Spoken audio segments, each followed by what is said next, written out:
Se mayimele hi nyama loko mi te taniwani mi munhu loyi mi nga na ndyangu kumbe mi tekile.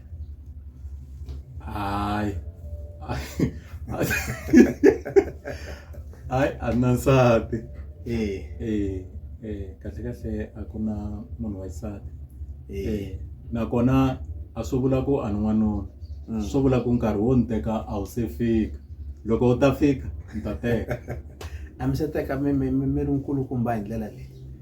Swa humelela Okay.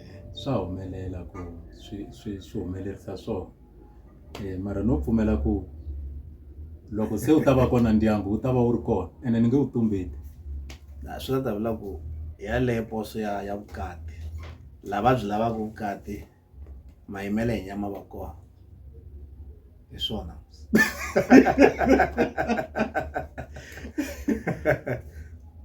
A yi lavaka vukati swi nga endleka va kha va byi lava kun'wanyana. Ka n'wina va nge byi kumi. Leriya ro ka mina a ko va na poso ya vukati ko va na mhaka ya ku loko nkarhi wu ta fika ne wa loyi a nga ta kumeka ku a tekiwa i ta tekiwa.